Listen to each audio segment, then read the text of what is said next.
What's up, everybody? This is Domingo Hero Network, and today's video I'm going to be doing, guys, I'm going to do a review of Yashahime Princess Half Demon Season 1, Episode 22, and of course, the name of this episode is called The Stolen Seal.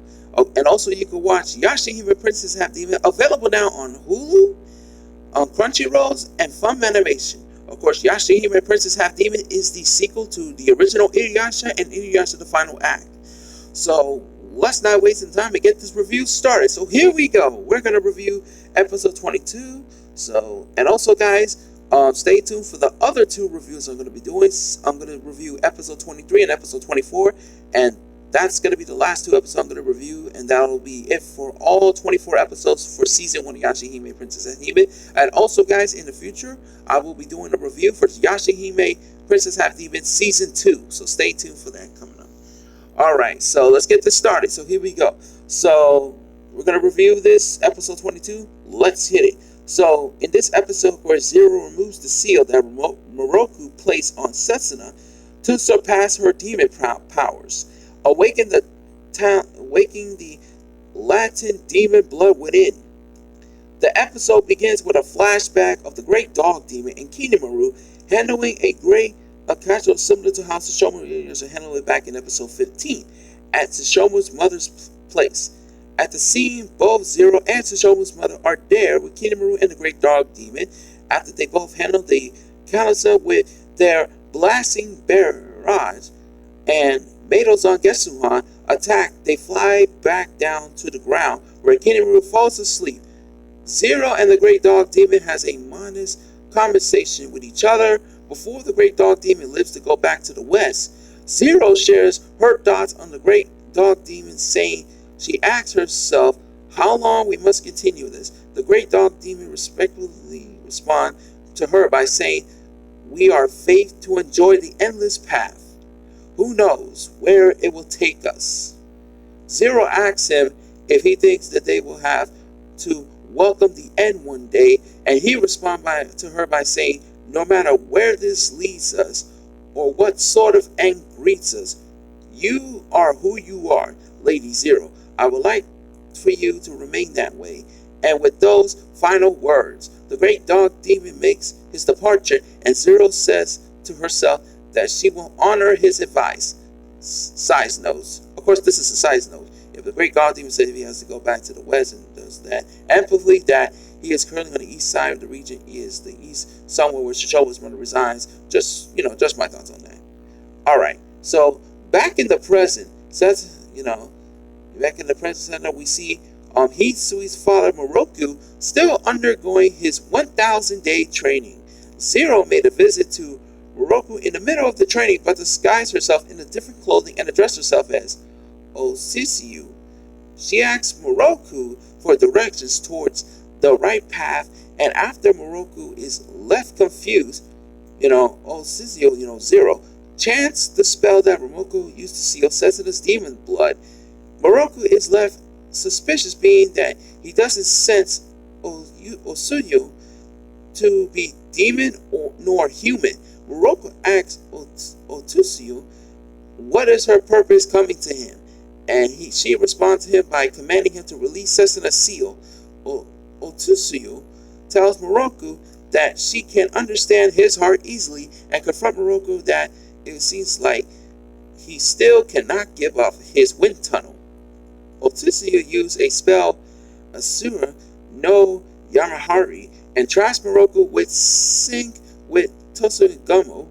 Moroku is left on the ground, unable to move, and Osisiu steals Moroku's power of the seal by placing her hand on top of his hand. Moroku is disappointed in himself for being weak-minded, and Osisiu mock him of the stereotypical monk quote. Toa and Setsuna are walking together, and Toa has thoughts of questioning of how she left when Riku hugged her. Setsuna sees Toa being deep and her thoughts, and asks her if she's alright, and Toa simply tells her that she is fine. Moroha then comes along carrying a bucket. Setsuna informs Moroha that Jamboree will introduce her to the Blade Shuttle too soon, find out that Moroha is the blade sharpener that she is looking for. Back in Kinemura's ship, Zero sees that Kinemura has a wound on his face inflicted by Sashomaru's daughter. Kinemura, however, told his sister that they still pump who's haven't evenly fully grown their fangs yet and can barely entertain him, let alone fulfilling the prophecy. Zero informs Kinemura that if the half-demon seal is released, then even he can't get away with just a scratch. Zero tells Kinemura she's going to find out on her walk and exit the ships. So Moroha is currently, sharpening Setsuna blade, but tells her it's not doing so well. Setsuna tells Moroha to return her blade since it seems that she asked the wrong person, insulting Moroha's abilities to blade sharpening. Moroha tells Setsuna that no one around here can sharpen a blade better than her.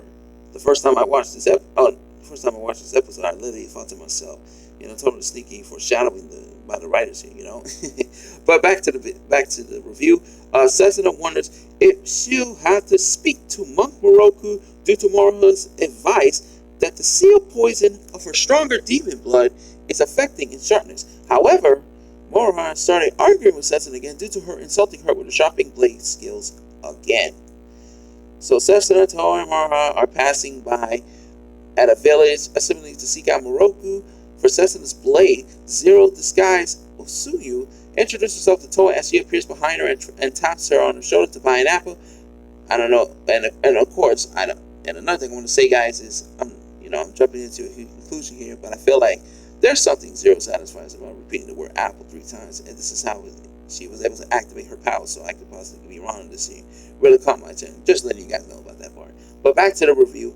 Otsuyu brings up a snowstorm that only her and Toa can see, even making Toa feels the chills of the snowstorm. I'm sorry guys, I pronounced it. Had a hard time pronouncing these things. I do apologize for that. Okay, Otsuyu tells Toa that they are in the same world and asks Toa to make a pinky promise, and that the moment that Toa complies with her in the midways of their pinky promise, Otsuyu plays a spell/trap on Toa and command Riku for taking the silver pearl, which it can no longer protect Toa and make her easily fall into a trap. Toa's clever Blair are out indicating that she is now under Otsuyu's control. So Moroha and Setsuna realize that something not right with Toa as they were standing by waiting on her. Setsuna noticed Otsuyu/Zero's eyes and recalled seeing those eyes somewhere before. Otsuyu pushed Toa, and Toa walks past Moroha to soon hold Setsuna down from using her blade. Toa is consistently unable to respond what she feels when being talked to. Toa, however, has no control over her body since Otsuyu controls her instead. Otsuyu walks towards Toa and Setsuna.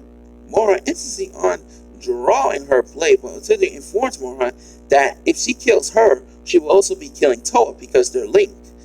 As Zero walks closer to Toa and Setsuna, and we see a virtuos of Rin's asleep in the Tree of Ages, when Zero thinks to herself, I wonder just how many people will die with me.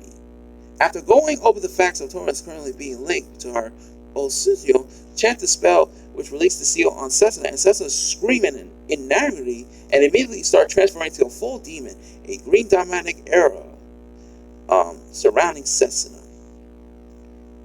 So Kinru finds her father on the ground.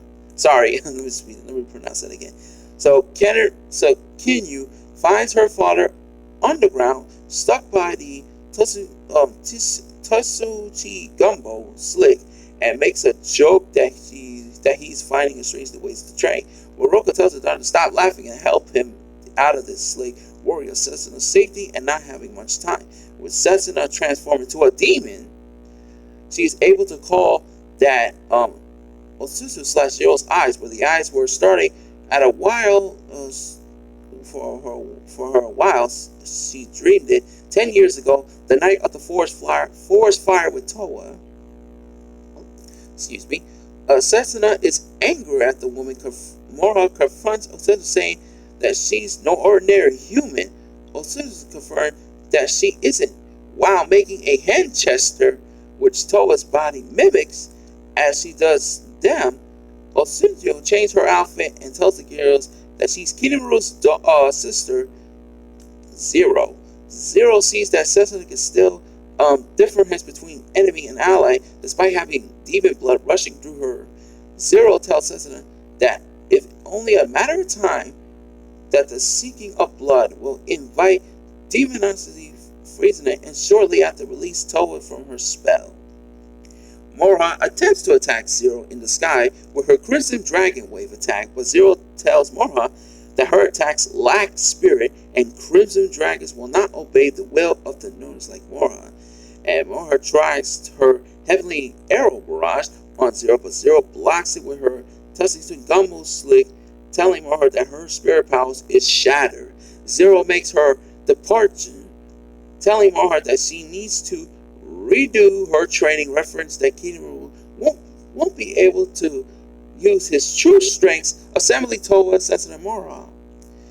So Takachio comes flying down, greeting Setsuna, but Setsuna yells at Takachio to get away from her since she is in her demon form. With Setsuna in her demon form, her attacks are unpredictable and much of a stronger power. Takachio transferring and attempts to fly away with Setsuna hunting him down. Mora luckily saves Takachio from blocking Setsuna with her sword. So Setsuna lands, but is unable to control herself with her hair breaking open from her ponytail. Her sleeves rip and destroying the village houses while screaming uncontrollably. Setsuna seems to have a poison ability that melts away anything striking by it, as shown by the village house she attacked it. Mora compares Setsuna's state to her Beniyasha form, and Towa asks Setsuna to calm down. Setsuna raised her arm in the air to continually scream uncontrollably due to her intensity of her demon powers. Her arm, especially in which to see a translating swallow, her, translating swallow. So her arm, in which was transferably showing her father Shomaru. So Shomaru sensed that the flow of the wind has changed and has already taken notice that Setsuna can't be surpassed her blood. We are then shown a short scene of the demon swordsmith Totosai working and sensing that the training of the blood blade has begun. So Towa draws out her sword and attempts to absorb Setsuna's demon power. Upon contact, Setsuna's power began to absorb by Towa's blade. However, it appears that due to the intensity of it, a streak of blood spread down in Setsuna's arm. Following by the streaks of blood, mystical purple butterfly wings break out behind Setsuna. Setsuna flies off, but Mora intends to stop her and decided to transfer to Beniyasha to catch up with her. An epic scene of Mora chasing down Setsuna take place where they battle each other as well. Towa's hops Takachio is back to catch up with the girls, so Hisui and Kinyu meets up with Towa on Kalana's back, and Towa informed the two about Setsuna and Mora. So Kinyu plants the ceiling on Setsuna's demon power, saying she's pretty confident in her skills of doing so. Towa, Hisui, and Kinyu makes plans and working together to calm down Setsuna. Meanwhile, Setsuna and Mora are in battle each other in the Setsuna grabs Mora's head and violently throw her against a large rocky wall. Mora's Beniyasha form wears off and has final thoughts of seeing how strong Setsuna is. Mora then passes out from using up her demon energy. So Setsuna is still uncontrollable and seeks into fighting even more, but as she begins to run, Towa holds her back from going any further. Towa consistently tells her to calm down, and in the process, Setsuna injures Towa using a light whip attack in her form to Shomaru. Towa's yelling at Setsuna to calm down, awaken the normal Setsuna wound is trapped within her demon form. Setsuna intently hears Towa's voice calling out to her and reaches for the silver light. She sees within the darkness. Setsuna witnesses a gold and silver light coming together upon Toa's consistently calling out to her, and Sansa begins to calm down with her eyes turning back to normal, and the mystical purple butterfly wings disappear. So, with Setsuna calmed down as Toa still holds her, Hisui and Kinyu runs up to down. Setsuna lays down, holding her and Nakara. And Kinyu chant the spell used by Moroka to seal her demon powers away. Seal her demon blood. Setsuna's face and arm return back to normal. However, the cluster of blood in her arm then appears. When Toa tried to observe her demon powers, hasn't disappeared. Setsuna wake up and Toa is glad to see her back to normal. Setsuna, however, looked at the cluster of blood in her arm and believes that she isn't back to normal because she can feel the blood in her arm, sealing Setsuna, saying that she owes that woman a large debt and she'll have to pay her back a 100-fold. Sealing, she's talking about Zero, of course. So Zero and Riku are at the mansion where the great dog demon passed away and where Izuriel's birth in Yuyasha. Zero picks up the soil/ashes on the ground and eventually speaking to the great dog demon saying, "This is who I am after all." "That's fine, isn't it, my lord?" She pours the ashes back into the ground. She is assimilating other plants, adding all that remains are the finishing touches for the other half-demon girl. Back in the modern era, where Toa was raised for 10 years, a Chancellor is shown passing through the night skies.